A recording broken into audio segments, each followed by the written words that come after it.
Hello, dear viewers. Welcome to Wild Werewolf. Are you ready to embark on a wild and thrilling journey into the world of werewolves? Here, we'll explore the untamed nature, the raw power, and the captivating stories of these mythical creatures. So, get comfortable and let's unleash the wildness together. Chapter 31, Truth Hurts Sam. After the wonderful date I had with EMM, I was swooning hard. I didn't mean to, but I couldn't help it.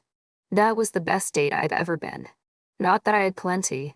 To be honest, yes, there may have some crunchy bits to figure out as it always does, but that was way better than I expected. Like a lot. He may have come on strong sometimes, but hey, you gotta have some blood pumping in your veins. There's no such thing as perfect. We all do the best we can. And he came nearly close to perfect. Not once he mentioned any hang-ups about me. He asked me about my transition or invasive questions. Like it all. He just treated me like I was a regular girl, and that's the best I could have asked for. At least, at this point in my life. Or maybe ever. We all just want to be treated well and fairly. We all deserve to be loved. I just never thought this would happen here. Especially at my age. My Spidey. My faded Nate. Lights flashed around me and my moon spun with the day that Huddy Techna music the DJ was playing. When I see him smile at me, I swooned at his perfect teeth. Morning, EMM. Did you have a great weekend? I asked him, smiling widely. Hi, Sam. I did. Thanks. I went on this amazing date with an awesome girl. I just can't wait for us to go to the next one. He told me, excitedly. I'm glad. I hope it all works out. I heard the Falls is a great place for a date. Or so your sister told me. I croaked. He grimaced. Gross. Don't remind me of what those two did over there. I have to block it out of my mind.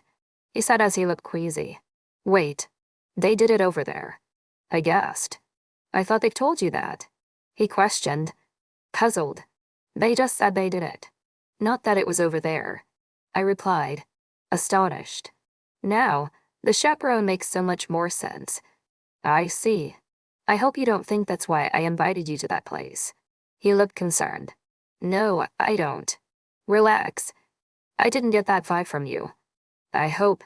I admitted. A bit concerned. And you're absolutely right. That's not what this is about. Plus, it's not like they just woke up one day and went there. They're gross, but they've been dating for months. I don't want you to think less of my sister. He explained. And I swooned. I would never slut-shame anyone. Even if it was the case. Which isn't. I get it. I replied. Good. See you at lunch. He said and leaves. See you later. I said, watching him as he walked with a smile.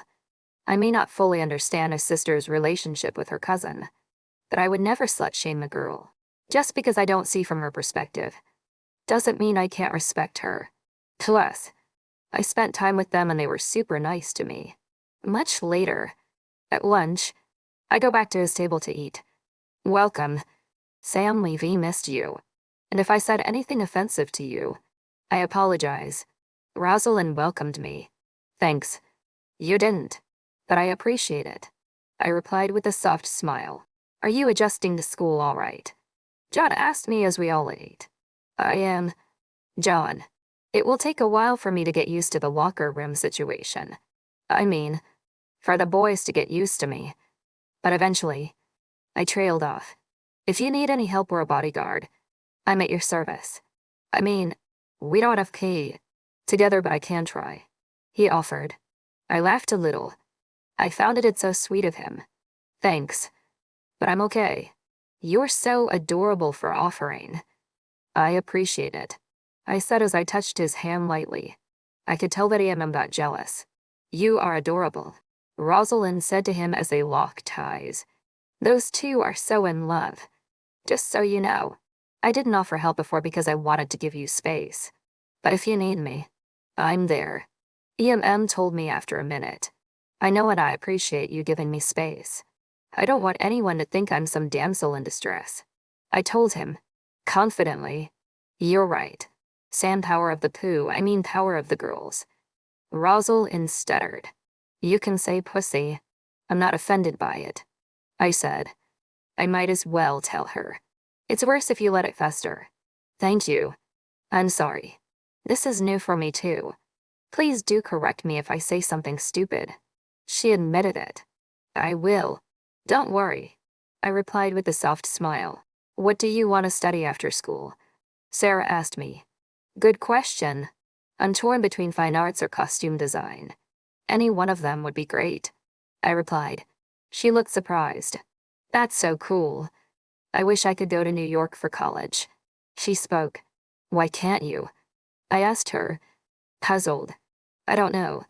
Actually, we marry young here in the country. So maybe if my husband goes with me. She replied. But I frowned at that. Please, girl. Don't let any man tell you what you can or cannot do. You are your own woman. I told her, confidently. You're right. Sam, thanks. She replied, feeling good about herself. There's no man in the universe that can keep me from New York. I said with conviction. I could see EMM was saddened by my statement. But that's the truth. It is what is. Good for you. Sam, Rosalind told me with a wink. It was a nice talk. The rest of the week went by like a breeze. We talked at lunch about several subjects and issues and eventually schooled them if needed. But they were cool about it. I stole another glance at EMM inside the locker room. Hey, Dante, judge me. If you saw him naked, you'd steal a glance too. And Koof. Another week has come and gone. Saturday afternoon was our date at the waterfalls. When I arrived there on Saturday, 10 minutes early than the time we set, M was already waiting for me with a picnic basket over a towel stretched out on the ground. I can't believe I found a boy more punctual than me. Wow, you race so early. I croaked. So are you. He replied, smiling. True. I finally found my match. I said, and he laughed out loud. That wasn't funny. I remarked. I know. It was just an interesting choice of words. He smirked. Why? I didn't get it. I'll explain it in a second. But first, can I treat you to a nice sparkling cider? He offered. I said yes. He popped it open and poured me a glass. For him too. We toasted to us in this amazing day. He also offered me some finger food. It was delicious. I take it you didn't prepare this yourself. I asked him, suspiciously. No, I wished I could. He answered, shyly. Can you cook at all? I asked him. I never had to be honest, as our house has a cooking staff. But Daddy made sure I learn it to do the basic. You know, fry some eggs, cook rice, beans. He told me. I see. How has been raised in such a big house with so many people around? I inquired. It was strange at first. But once I realized we were all just a big family that made sense. Plus, we have separate wings on the house, so it's not like I ran into strangers every time. It's mostly on meals. We eat with 50 people at the table. He explained and I gasped. I was shocked. Yes, it takes some getting used to it. But by now, we barely notice them anymore. He spoke, nonchalant. I could never get used to 50 people at the table at once. I said, a bit embarrassed. Maybe if you didn't have to cook for them, you'd feel different. He snickered. I laughed. He's not entirely wrong. So, what is the second date secret? I asked him point blank after I took a sip of the cider. Wow, direct. Just the way I like it. He croaked. Remember when I said I had a patron goddess? He continued. Yes, I do. I answered. Curious to see where this is going. Do you believe in soulmates? He asked me. I pondered for a bit. That came out of nowhere. I never gave it much thought, to be honest, but I guess I'm open to the idea. I told him, Max Goody, my fated mate. What splashed around me and my wind spun with the beat of the heavy techno music the DJ was playing. Because in our community, we believe that our goddess chooses our soulmate for us. He said and I was confused. What? The moon goddess chooses our soulmate for us. He repeated. I gasped. I was so confused. How do you mean? I asked him. There is one person that exists in the world that is your match. Your better half. The person you're destined to love and spend the rest of your life together. He explained, okay. So, imagine that such a person exists. Only you don't get to pick them. The goddess does. He continued. Why? I was intrigued. Why does she get to pick? I don't know. Really? It's just always been like this. He replied. That doesn't make any sense. I croaked. I understand. But that's what has been happening for thousands of years. He stated. And how come I've never heard of it? Her? I inquired. Fair question. I guess she doesn't pick the soulmates for everyone. Just a set of people. He elaborated. I see. And you are one of those people. I asked him, suspiciously. Yes, I am. He admitted. And the people who aren't affected by her choices don't get to know she exists. Just live their lives blissfully unaware. I got it. But why are you telling me all this? I asked. Quizzically. Well, hell, sometimes the goddess, in her infinite wisdom, picks soulmates for us out of our community. Because she can pick anyone. From anywhere. There are only 2 rules. She doesn't pair blood-related people. Of course. Nor people 2 years or more apart from each other. He lectured. Right. And this people she picks spend the rest of their lives together. I wondered. Yes, they do. As soon as they find each other. I mean, it's not always easy. Like I said, she can pick anyone. Anywhere. He replied. And how do they know they found their soulmate? I questioned. I might as well play into the fantasy. Good question. They scent it. It's an unmistakable smell. Also, there's one more rule I forgot to mention. They can only know if they found their soulmate at 8, not earlier. He taught me. Of course. They have to be legal. I croaked. Exactly. Unless, of course, your mate is older than you. In that case, they can discover you if you're at least 17. Like I said, mates can't be older than 2 years. Got it. I just don't know the point of this whole fantasy. I told him, suspiciously, it's not a fantasy. It's been happening forever. It's just not advertised. He insisted. Okay, sure. So you're saying there's a community of people who don't get to pick the person that they're gonna spend the rest of their lives with? I wondered. Exactly, he said, then sighed. That's crazy. Why don't they just say no? They can. But imagine there's a person that populates your mind. Imagine there is a dude you can't stop thinking about. You dream about. You crave him. You think about him all the time. Okay, so. I looked at him funny. Imagine thinking about him for the rest of your life. Relentlessly. He looked me dead in the eyes. What you're saying is that even if you say no, you can't stop thinking about the soulmate. I pondered. At least now I'm making sense of this tale. Exactly. You don't ever stop. That's why most people just accept what the goddess chooses for them. Because those who don't lose their minds and commit suicide. He lectured in a very serious tone. That's deep and dark. But why she only chooses for certain people? Why not everyone? I'm intrigued. I don't know. She's always been our goddess. And I guess she only bothers herself with our people. He told me, a little unsure. What people? Your community. I questioned, yes. But we have communities like ours everywhere in the world. Not just in here. But it's mostly in small towns like this. He explained. I understand. But if you're not 18 yet and I'm not in your community, why are you telling me all this? I wondered. I mean, it's a crazy story, but I don't see why it's relevant to our date. I told him, curiously, it is a crazy story. You should see how my daddy and John's mom reacted when they've heard it. He smirked. They were picked too. I questioned. Yes, they were. My dad dated a girl when he found out. It was a scandal at the time. He told me, really, she doesn't care about genders either. I like this goddess. I croaked. She doesn't. At all. She only has those 2 rules like I told you. He stated, right. Fair enough. So no creeps being picked for a twink. Got it. I said with a cheeky smile. Exactly. And in some cases, for special people, she gives hints of who she's gonna pick for them. He explained. Really? Why? I was intrigued. Well, hell, some people are leaders of their community, so the goddess lets them know before 18, but never before 17, who she picked for them. And as you know, it can be anyone. He said. I see. So this is the part where you tell me that she's let you know who she's gonna pick for you and it's me. I wondered. Exactly. Way to beat me to the punch.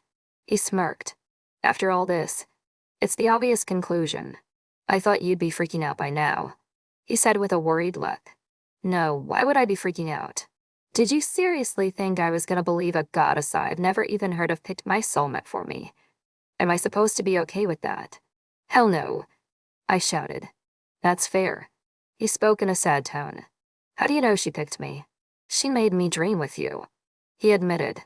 That's it. People dream about lots of things. I told him, puzzled at the implication. Yes, you're right. But they can't dream about people they've never met.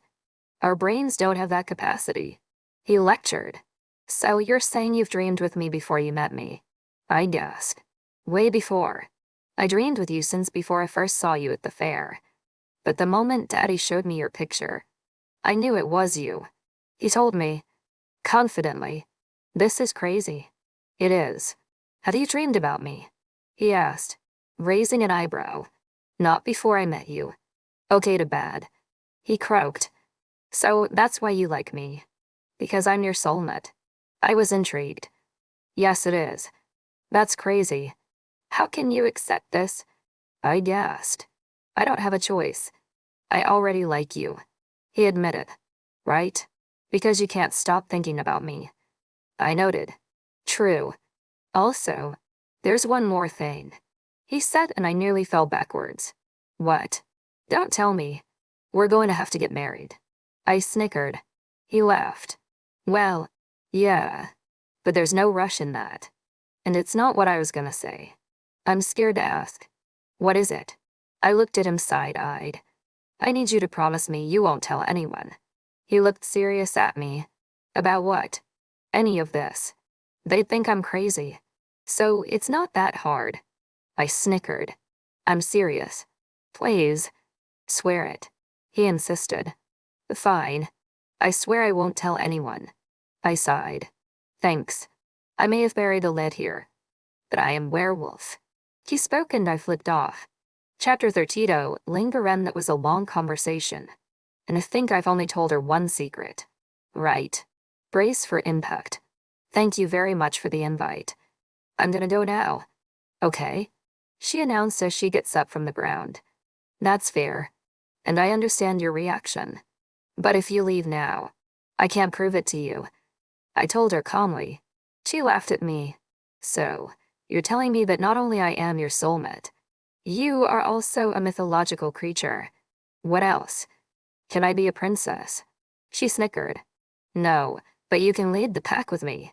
I told her, but regretted instantly. My Spidey, my fated mate. White splashed around me and the wind spun with the beat of the heavy techno music the DJ was playing. She looked at me confused. Nothing. I'm sorry. Yes, to both premises. You are my soulmate, and I am a werewolf. I told her, trying hard not to stutter. Okay, prove it. She dared me. Do I have your permission to take off my clothes? I asked her, shyly why. She looked at me suspiciously. To shift into a werewolf. I can't ruin this outfit. It's one of the best I have. I changed 3 times before I came. I explained as I looked annoyed. No thanks. Never mind. Why, she said, and she darted for the woods. Please, Sam. I know you've already seen me naked, so it's not like it's gonna be a surprise. I pleaded and she stopped in her tracks. Fine. Bitch. Strid. But if this is some ploy to get with me, you have never met a girl like me.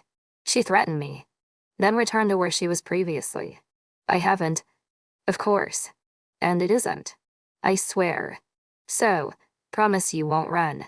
I won't come near you. I asked her, hesitantly. If you do come near me, I'll show you what I'm about. She menaced. I believe you.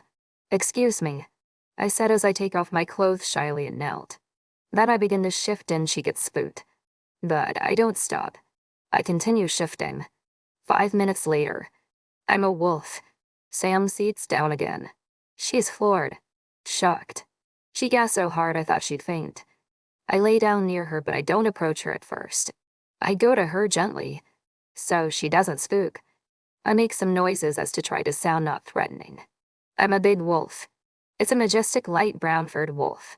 Eventually, as she got accustomed with my presence, I come near her and lick her hands, and then I graze my body against her, and I let her pet me and feel my fur. It's delicious. Her touch feels heavenly to me. After some time as a wolf, I walk back to my spot and shift back into human.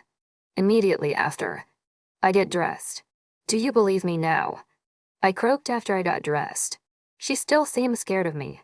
So why you? She asked me instead. Why me what? Why am I werewolf? I was born this way. I replied. No white. Are you going to bite me? She asked. I laughed. No, I won't. Werewolves can't be turned. They can only be born. That's a myth. I explained. Why are you special? Why were you told who your mate is in advance? She questioned, looking puzzled. Oh, that. Because my dad is the alpha, the leader of the pack. Because it's a special circumstance. The goddess lets me know in advance. I informed. You're the son of the leader. But why is it a special circumstance? She quizzed me. Oh, thuck. I was afraid you're gonna ask that. I said in a scared tone. Right. Because everything you've said so far has been a breeze. She snickered. I laughed. Fair point. Because my dad is the alpha. When I turn 18, I will succeed him. And at that point, I'll become the leader of the pack. And my mate will become the Luna, which is Latin for moon. Co-leader of the pack with me. I explained. What? She gasped. Yes. I'm sorry. I said with sorrow in my voice. There's no way I'm giving up New York. Why can't your sister succeed him? Don't tell me it can only be the man. She inquired. Doubtfully. I giggled. No, it can be any of us. But she hasn't found her mate yet, so she can't ascend. You can only become an alpha once you're mated. I explained. I see. Why isn't your cousin her mate? Didn't you say you're not blood related? She asked me, quizzically. We aren't. Yes, but he's 15, and we are 17. He can't be her mate because of the age difference. She realizes it with a saddened tone. Exactly. That sucks. They do look good together. But I'm still not giving up New York. She stated. Family. I know. But I hope until I ascend I can persuade you with my charm. I flirted. Playfully. There's no persuasion in the world that's gonna keep me here. She exclaimed, raising her voice. I understand. And obviously I can't or wouldn't want to force you into anything. I only hope I get the chance to show you my life. I told her with a pleading look. No promises. I just can't believe you stripped naked in front of me like that. She gasped. At least, you had already seen me naked. When Joan's dad asked his mom, they've only just met. She thought he was a pervert. It was awful. I croaked. I can imagine. How do you? We shower together. I'm not blind. Plus, I have great instincts. I interrupted her. Have you? No, I haven't. I want you to want me to see you. Not before. I explained in a respectful tone. That's very gentlemanly of you. She admired. I smiled. I meant every word I said to you. Every single one. I want to earn your respect. Your trust and in time. Hopefully, your love. I stated. Well, you don't play around. Do you? She smirked. I do play. That's what I wanted to do with you here. Get in the water and have fun. I confessed. Okay, that took a turn. She croaked. It's the truth. I said. Sincerely. I gathered my things around and we start walking the trail back to town. And you always speak the truth. She questioned me. To you. Always. I replied without missing a beat. This is so crazy.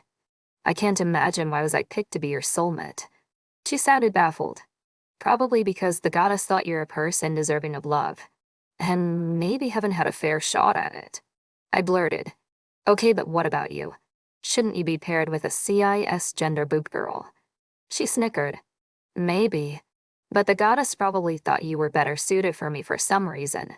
There may be a lesson that you need to teach me. I pondered. Yes, and the lesson will be taught in New York. She snickered. Time will tell. It's only September. I sounded hopeful. And when do you ascend? It is ascend. Right. She asked. It is. On my birthday. In April. I replied. That's a lot of time. Maybe your sister can find her mate till then. She spoke. Maybe. But since I've already found mine, even if she finds hers, she wouldn't ascend. I said with a saddened tone. Not that I'm sad about it. Mainly for Sam's sake. That's heartbreaking. She would make a great leader. I think. Sam told me. It made me smile the way she spoke of my sister. Even if it is for the wrong reason. I think so too. But don't tell her. I smirked. Can't your dad let her be alpha without a mate? She questioned me. No, it's impossible. There is no alpha without a Luna. Plus, when you are unmated, you are incomplete. Your mate is supposed to be your better half. She's supposed to calm you when you are angry. She makes you a better man. I said in admiration. Wow. A lot of responsibilities. She observed. Yes, but most happen naturally. Gradually. Over time. I explained. So, what happens now? She questioned me. Hopefully, a third date. I croaked. She laughed. I can barely get through the second. I'm terrified of more secrets. She sounded frightened. But you already know the big ones. Now, it's just little stuff in comparison. Are there many werewolves in town? She asked me. No much. Just 5 or so. I replied. 500 you ray joking. She gasped. No, I'm not. 2 of them live inside the compound. Thud. You live with 2 wolves. She shouted. Yes, but like I said, most have their own homes. Only 40 live with my family. I explained. So, all the people you've said earlier. She realized it. Yes, exactly. And all the people who live with me in the compound, my friends, my family, they are all werewolves. Except for Daddy and Aunt Daphne. John's mom. I elaborated. Right. And she had a werewolf son even though she is human. She did. But it's a toss-up. It can go either way. That's why Wyndon got a surrogate. He went with a werewolf to have us. Because we had to be ones or wouldn't succeed him. I explained. That makes sense. She spoke. And no one knows it. Know what? About us. Yes, only werewolves or human mates know about us. If you asked if my family knows you're my mate. Yes, they all do. I told her. Your sister must be devastated not to find hers. She pondered, looking sad. She is. It almost broke her inside. Especially since she has such a connection with our cousin. But she'll find it at 18. Right. She questioned me. There's no guarantee. It can take years. But at least for now, she is John. That is until he gets mated. Then, they won't be together anymore. But that's not for another 3 years. At least. That's crazy. How can our love be over in a day? She gasped. Pheromones. When you find your mate, your wolf gets crazy for that person. Everything in you aches for them. Yearns for them. It drives you wild. You can't resist them. You can't think about anyone other. It's an impossible feeling to describe. I explained to her as best as I could. That means you can't resist me. She smirked. I'm not 18 yet. But why would I? You're the one that I want. I told her. Point blank. At this, she turns around and kisses me. And I see stars. It's the best kiss in the world. I'm gobsmacked. We part lips and go back to walking. Don't get any ideas. Okay? That doesn't mean I'm staying here and be Luna or whatever. She has asked me. I would never presume. But thanks for the kiss. You are so my mate. I croaked, still reeling from the awesome kiss. Wait, everyone knows I'm your mate. She stopped again. Yes, every werewolf in our circle does. Not the entire pack. But it's not something one keeps a secret. Except for my dad. But he was scared of discrimination. I explained with a saddened tone. We got back to walking. I see. Poor dad. Was it very hard for him? She asked me in an empathetic tone. It was. He nearly was blocked from being alpha because his mate was a guy. In many ways. I'm only cool with having a trans mate because he taught me to accept my mate regardless of their gender identity. I told her, proudly, well, he sounds like a great guy. I can't wait to meet him. You are invited to our house next Saturday. I blurted. We'll see, she said with a blank expression. Since we're getting close to town, can I have your number? Yes, you can, she said and told me her number and I registered on my phone. I was so happy I told her everything. I mean, not about completing the bond yet.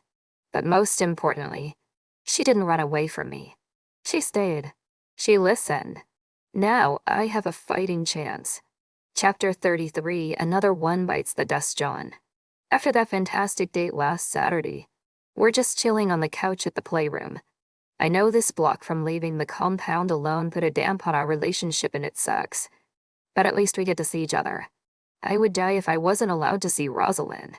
And though it's not an ideal date for a high school student, it's certainly better than the alternative. Yes, we could be out there having a wonderful outdoor date like Emmett's having right now with his mate at the falls. And we certainly deserve one. But better to be here alone than over their chaperone. Even though Uncle Felix checked on us from time to time, this is really nice. Are you okay? She asked as she noticed me pensive. Yes, I am. I was just thinking about Emmett's state. It must be crazy to have to explain all this to a human. I told her. It's not exactly the truth, but it's passable. I know. Right. It's mad. She exclaimed, wide-eyed. Yeah. I don't want my mate to be human. I think I'd rather face a guy mate than a human one. I joked. No, that's a lie. Goddess. Just kidding. Don't mate me with a guy if you're listening. I croaked. That's not how it works. Silly. She mates you at birth. Not when you're a teenager. She corrected me with a laughter. Really? Then why didn't you? I trailed off. She scowled. I'm sorry. I didn't mean to bring it up. I apologized. Looking at her. It's okay. It's a fair question. And I don't know why. Or will I ever know? He grimaced. I'm sorry. I shouldn't have said anything. I sounded remorseful. John, it's fine. It's normal for a werewolf to wonder who their mate is. It's only the person you're gonna spend the rest of your life with. It's okay to be curious about it. She explained with a sad smile. I know. I just don't want you to feel sad thinking you are unmateable. I said, and she laughed at my words. Thanks. I don't. I'm sure he's out there. But I'm not in any hurry. Even if I find my mate tomorrow, it wouldn't change anything. Em already found his. He's ascending. It's fine. I made my peace with it more than a month ago. She told me, trying for a smile.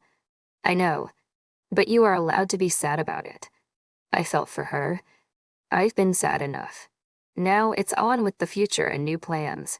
She pondered. Positively. Excellent. But for now, let's enjoy ourselves before Uncle Felix interrupts us. I snickered. We kissed for 5 minutes on the clock before Uncle Felix called us for dinner. Wait. What? Rosalind gasped. We all did. Emmett came back and told us about his date. He spoke about the conversation they had and everything they did. Yes, I told her everything. I mean, I had to. Em said, while he ate, I can't believe you just stripped naked in front of her like that. I gasped. Blushing. Cousin, we shower together. She already seen me naked. Plus, it's not like you're that innocent. Your little stunt with my sister almost put me off going to the falls ever again. He rebuked. Annoyed. I'm sorry. I croaked, looking down in shame. Don't be sorry. John. He's an idiot. And did she run? Rosalind snickered. No, thankfully she even pet my wolf. He bragged. Right. Son at least. It's all in the open. Uncle Dan said. Oh, and when we're walking back the trail, she kissed me. He casually said it. What? She kissed you? I can't believe it. Already. Russell gasped. I know. Right. I was shocked too. He smirked. Good one. Bro, I cheered him on. However, she did say she's not giving up New York. A&M said in a somber tone.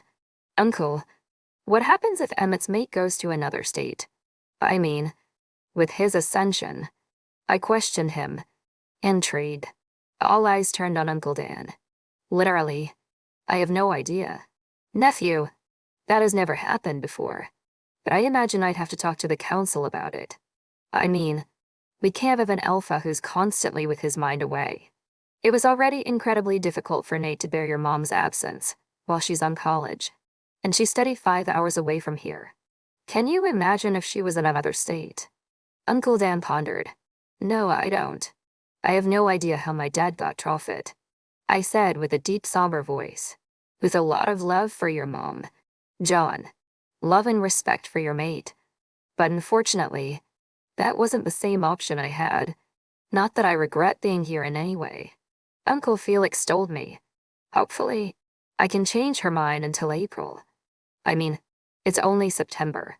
EMM said. Hope to us. Uncle Dan stated. Cheerfully. Not long after dinner, I said goodbye to my girlfriend and went home. When I got there, my parents were watching TV. Matt had already went to sleep. Hi, Mom. Hi, Dad. I greeted them as I entered. Hi, son. How was your day? Max, Spidey. My faded mate.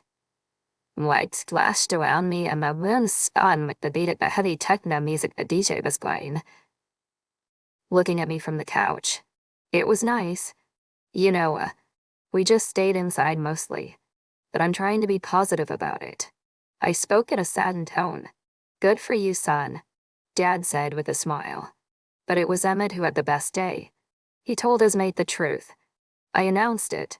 Really? How did she take? Mom asked. Excitedly. I think she took it well. He showed her his wolf. They even kissed at one point. I told them. He showed her his wolf in the second date. She's more mature than I was at her age. Max Brady. My faded mate. Lights crashed around me and my room spun with the beat of the heavy techno music the DJ was playing. Yes, Mom. But he had the advantage that they've already seen each other naked in the locker room. I mean, it's not like you and Dad the first time. I snickered. Why does Emmett shower with a girl? She asked but answered her own question. Oh, 'cause the school doesn't let her use the female locker room because she's trans. Exactly. It must be awful for her. I spoke with a concerned tone. It does. I mean, the shit that she must have put up with from ignorant people, she remarked. Yeah, but hopefully she'll get through it with her maid's help. I said, trying to be positive. Hopefully, son, Dad said. Good night, guys. I'll go to bed, I said and went to my room. I mean, mine and Matt's. The next morning, I wake up and Dad wasn't there when I got downstairs. I found it strange since he doesn't work on Sundays. Mom, where's Dad? I asked her. Intrigued. Good morning to you too. Your dad had to leave in the middle of the night. He said something about an attack on the pack. She said it's a matter of fact you'd think it's an everyday occurrence. Max Spidey. My faded mate. Lights flashed around me and my room spun with the beat of the heavy techno music the DJ was playing. Is everything okay? I asked. Worriedly. I don't know. He said not to worry. She replied. Curtly. But I was worried. What kind of attack required the beta of the pack to leave in the middle of the night? Yes, he is the protector of the pack. But still, it must have been some attack if he isn't back by now. It's morning already. I grabbed my cereal bowl and go to the table. I had barely time to start chewing when we heard the siren rings. See, in a 120 years old pack compound, There are lots of contingency plans in place as they've learned through time how to be safe and take precautions. For example, if we were visited by law enforcement, such as my granddad back in the day, there's a silent alarm that played in the entire compound that only werewolves could hear. You know, kinda like a dog whistle, to let us know about it and be alert. There's also a second alarm, much more troublesome than the first one. See, this alarm only sounded off in case of a massive attack on our pack, and our lives were in danger. This one in particular hasn't been played in a long time. In fact, the last time it sounded off was when my dad's parents were killed.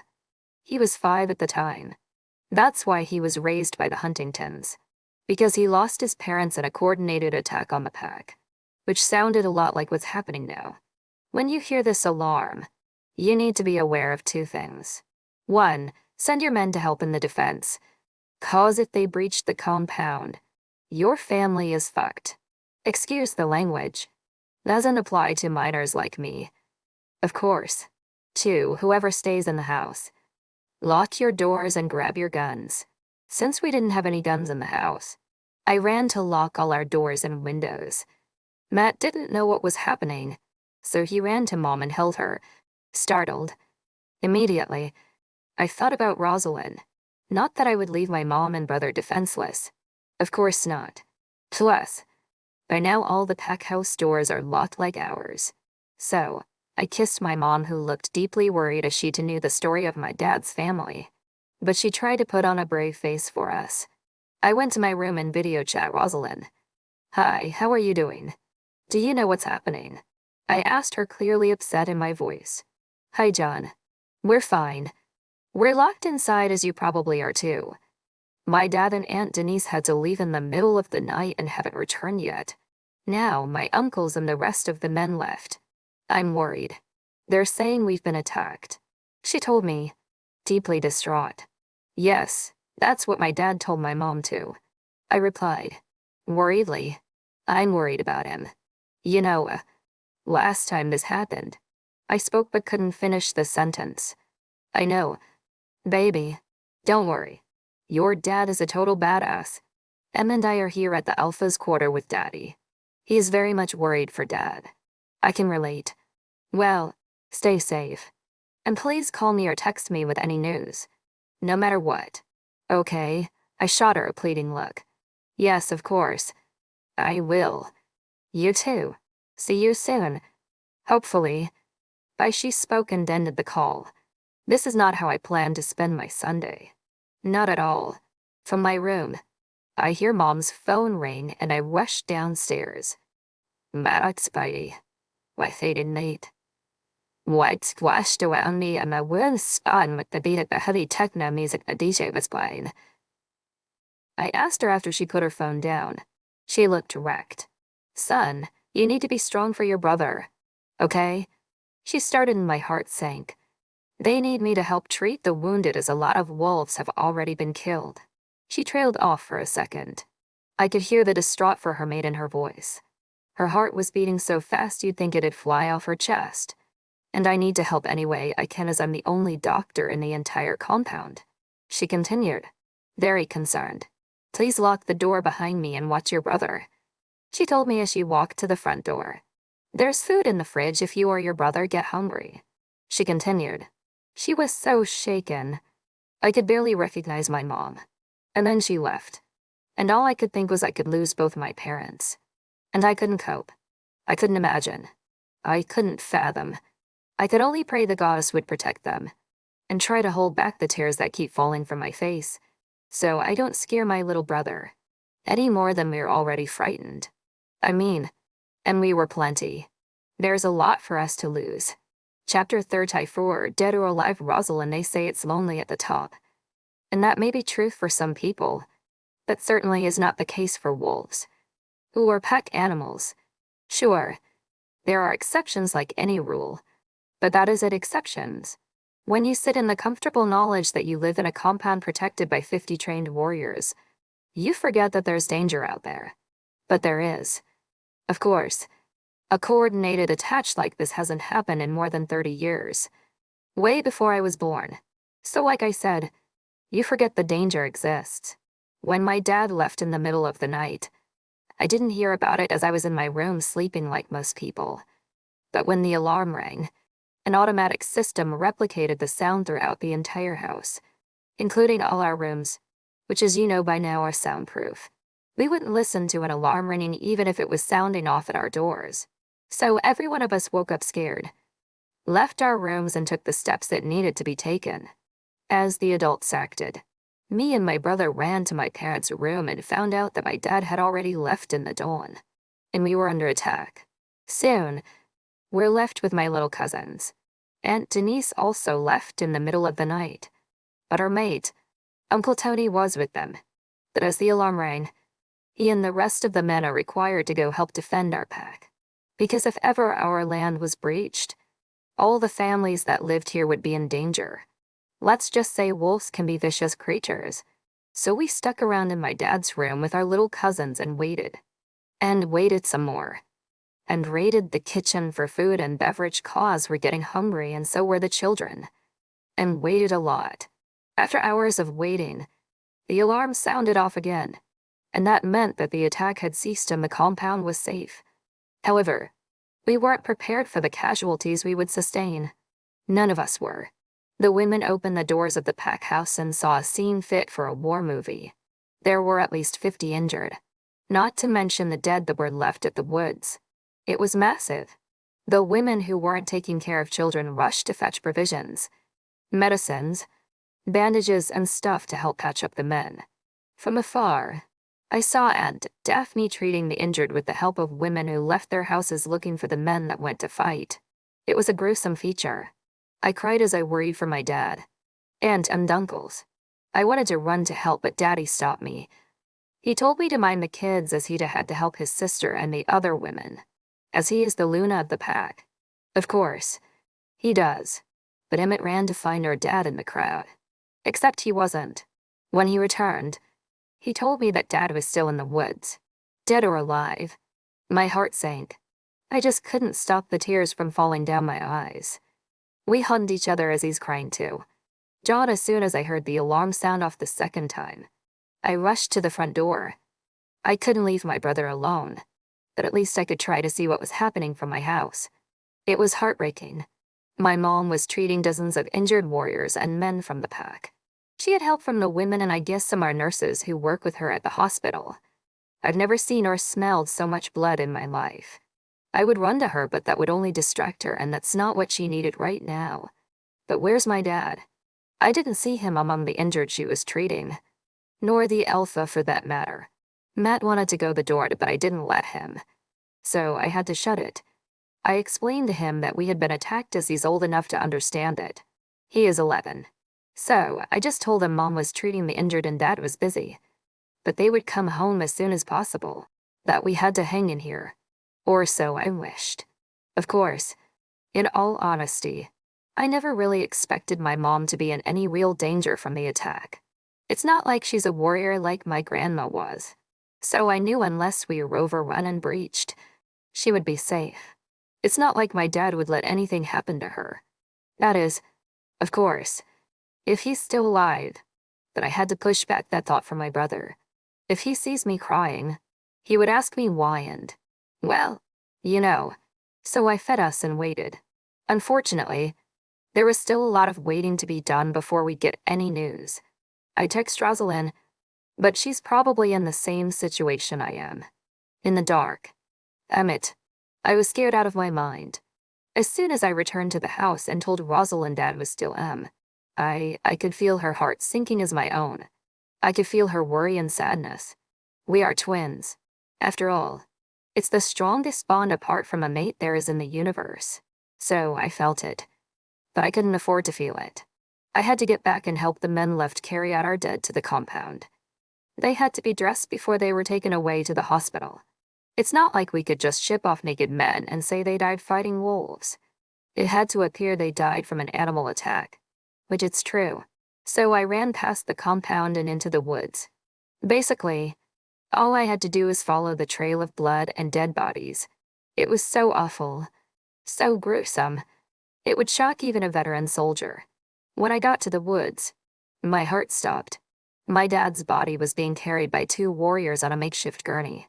Then, I cried. Hard. I came near them as they carried him and saw that his eyes were opened. He was barely alive, heavily injured. Dad, what can I do? I asked him.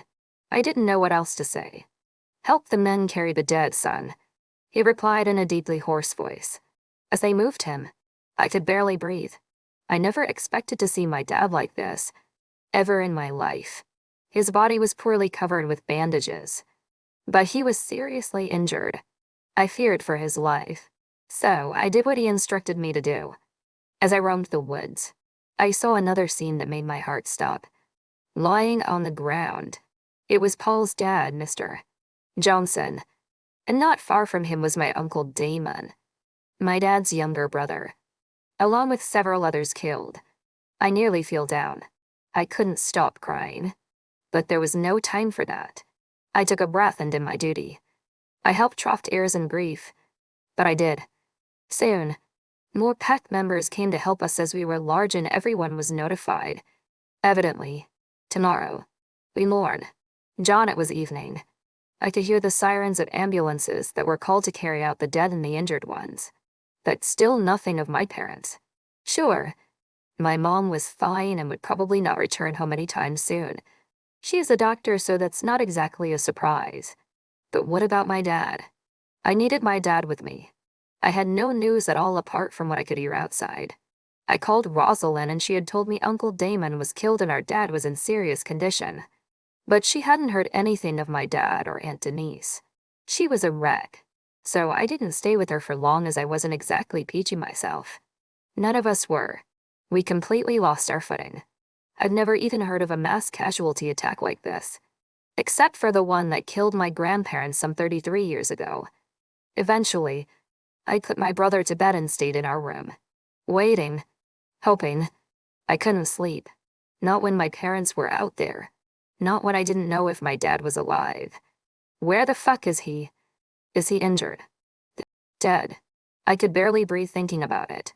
But I was so tired, so nervous, I eventually dozed off. That is until my mom woke me and my brother up already in the dawn. She was sobbing. When I looked at her, my heart sank.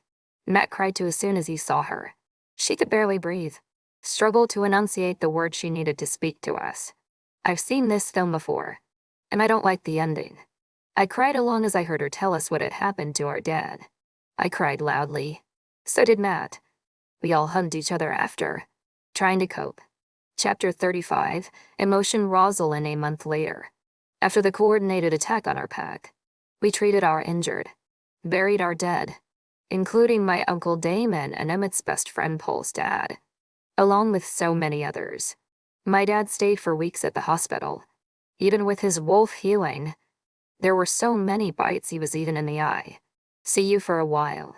Because he's alpha, he was targeted. And honestly, I don't know how he survived. But what I do know is he probably took some bastards with him. There were more than 1 dead wolves collected from the woods and outskirts of the city. And I'm talking about just the other side. We lost almost 50 people, among warriors and other pack members, not to mention countless of others injured. It was bad. We didn't go to school for a week. It would be more, but the adults wouldn't let us. Alpha Casper and Luna Lauren, from the Blood Moon Pack, came with 15 warriors to lend us a help in protecting the pack, as our warriors were almost decimated. They were the first to fight and suffered the most casualties. Unfortunately, Lauren also lost her father in the attack. She came for his funeral as well. So did Mike, Dad's old friend who was mated to a Blood Moon warrior. He lost a brother. Of course, all our allies visited us and sent us warriors. That's the whole point of an alliance. And though the visitors left, the warriors they sent would stay here for as long as we needed them. And that is comforting. Though another attack like this is very unlikely. There's always a rogue or two. John and Matt are staying with us because of the situation with his parents. Poor John. I felt sorry for him. We tried to be there for each other this whole time, but the best that we could do was hold each other close and dry each other's tears, which was nice and helped a lot. It's Monday. We were at the dining hall having breakfast. There are so many empty seats. I had to block from my viewing, otherwise I'd start crying all over again. So, son, how is your mate these days? I haven't heard from her in a while. Dad asked. He was still healing, but he looked a lot better. She's fine, Dad. We've been texting and seeing each other at school lately. She heard what happened from her dad and texted me to make sure I was safe. It's nice. E.M.M. told us, smiling softly. That's good, son. I know it hurts right now and will still hurt for a long time. In some cases forever, as one never recovers from the loss of a mate. He said, looking at my uncle's widow. But we have to move on somehow. Some way. If anything, for our children who are the future of the pack. Dad continued. He was deeply saddened. The loss of his little brother took a giant toll on him. Not to mention what happened to Uncle Nate and Aunt Denise. Tony, how is Denise? Daddy asked him. Tony survived with a few bruises and bites. But Aunt Denise barely did. She's still at the hospital. She's hanging in there. Felix, you know Denise. Not even death can remove her from Delta. He joked with a sad tone. We laughed. It's true. John, how is your mom coping? Dad started but got interrupted. She doesn't leave the hospital. Uncle, she pulled so many double shifts this last month. I think my brother and I are going to Disney next summer. He joked, but sounded deeply worried. I'm going to the hospital as soon as I finish here. Daddy spoke, also concerned. He looked so sad for his nephews and sister. I don't need to tell you how hard I took this attack, or how heartbroken I am at the loss of my little brother. You've all seen me, but I pray to the goddess every day that my other two siblings get out of this alive. Dad stated as he raised his glass. Tears fell from his eyes. John looked at him with faint hope. But I too pray for my aunt and uncle. John worshipped his dad, and if he dies, he would never recover from it. Ever. We finish breakfast and get ready for school. As sad as we were, life still goes on. And classes wait for no hurt or breathing werewolf. Emmett, it's the highlight of my day. After the shit show that has been this past month. Losing my uncle and almost losing my dad. The alpha of our pack. Whenever I got the chance to see Sam, it's the only time I smiled. At school, she approaches me with a timid grin and greets me. Morning, E.M.M. How is your aunt and uncle doing? She asked me, timidly. Hi, Sam. They're still at the hospital. So keep them in your prayers. I said with a hopeful look. But the reality was my dad's siblings were hit the hardest by the attack. Uncle Nate fell into a coma and Aunt Denise is still under heavy medication and hospital apparatus. I will. And how is your dad coping? She inquired. As expected, he took it really hard. His little brother died, but he's trying to put on a brave face for us, and is hopeful for the remainder of his siblings. I told her with a sad tone. Well, hang in there. See you later. She said and goes to her class. As you can probably guess by now, we haven't been on any more dates since last month. But seeing her was the best part of my day. We talked and texted a lot lately, so that's also nice. However, the worst part was seeing Paul. Not that I didn't like seeing him or anything, but he took the loss of his dad really hard. As is to be expected, I tried to cheer him up and had been there for him for the last month. But there's nothing I could do. Really. So Paul, not even a dream. Nothing. I asked him during lunch. He is less than a week away from turning 18. No, bro. But I'm still hoping to be mated to your sister. Don't take it the wrong way. He snickered. It's not exactly a secret that he has a crush on Ross. The only reason why he didn't pursue her was out of respect for our friendship. Or so I hoped. And obviously now that she has John as a non-starter. John blared him so many daggers I half expected a punch. Rosalind wasn't happy either. Gross. I looked and sounded disgusted. EWL, no offense. Paul, but I don't want to be your mate. Rosalind stated, grimacing. Neither do I. John croaked with a death stare at him. You can't be my mate. John, you're too young for me. Paul snickered. That's not what John meant and we knew it. John glared at him even more intensely. Sorry, John. You snooze, you lose. He joked. It was the first time I've seen him smile in a month. But what teenage boy wouldn't grin at the prospect of? You know, I haven't snoozed you once in my life. And do you seriously think the moon goddess spared my girlfriend with the guy right next door and not tell her about it? She would already be planning her ascension party at this point. John snickered. Rosalind laughed. Paul does live close to us. That's Spidey, my fated mate. White splashed around me and my wind spun with the beat of the heavy techno music the DJ was playing. If Paul is Rosalind's mate, that means she'll ascend. Didn't you tell me that even if she found her mate now, she can't become alpha cause you've already found yours? Sam asked me. Suspiciously, we all gasped at the realization. Yes, I did said that. But you have to understand, we're not mated yet. Technically, I know you're my mate. Of course I do. But my point is, it doesn't count until I'm 18. So that means if Rosalind is mated first with an older guy, she'll ascend, especially since she knows Paul since forever. I explained to her. Painfully. She gasped.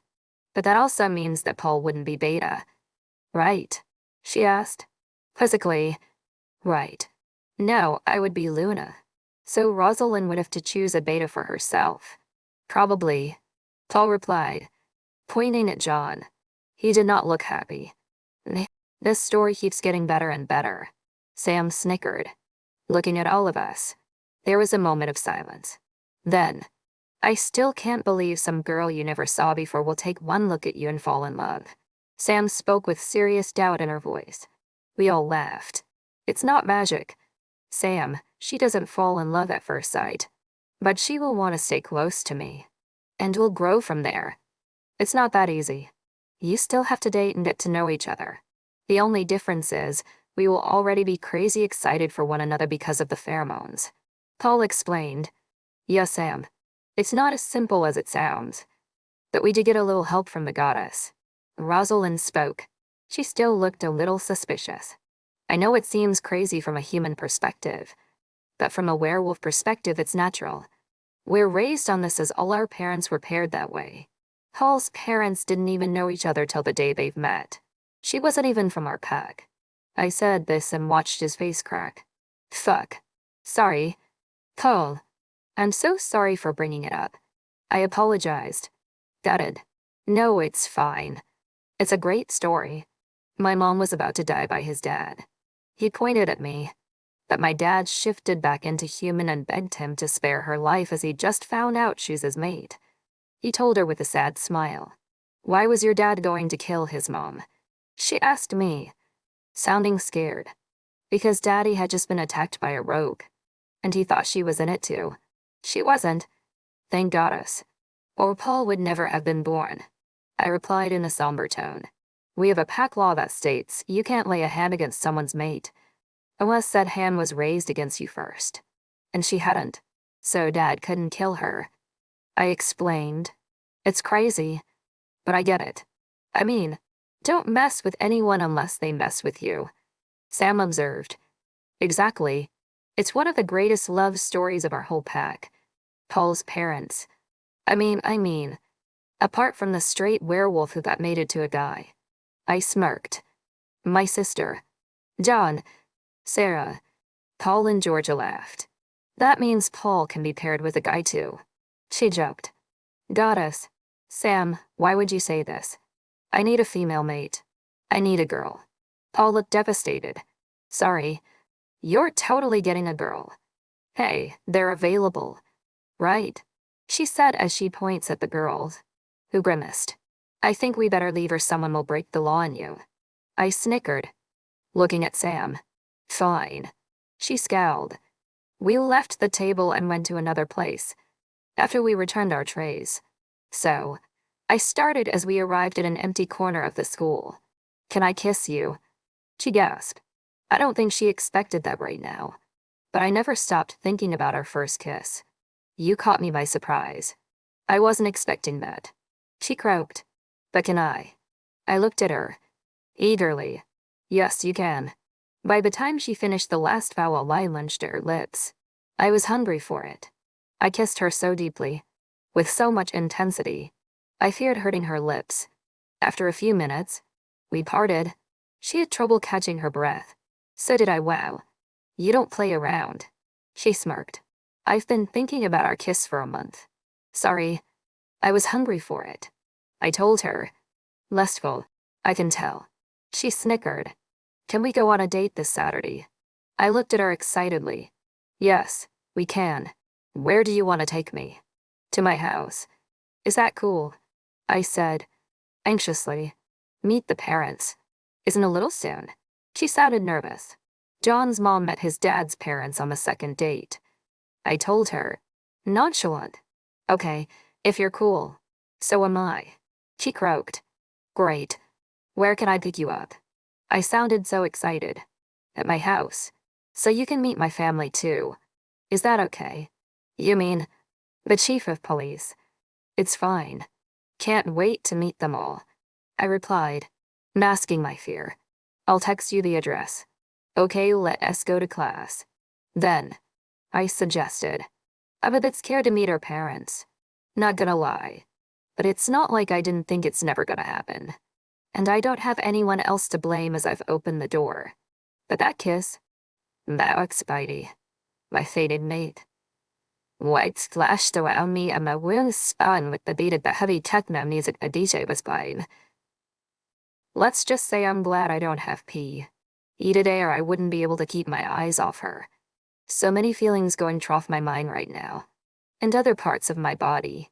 I can't wait for our date. Thank you all for joining me in the wild world of Wild Werewolf. I hope you had an amazing time. Don't forget to subscribe. Leave your comments and likes. And come back for more wild adventures. See you next time.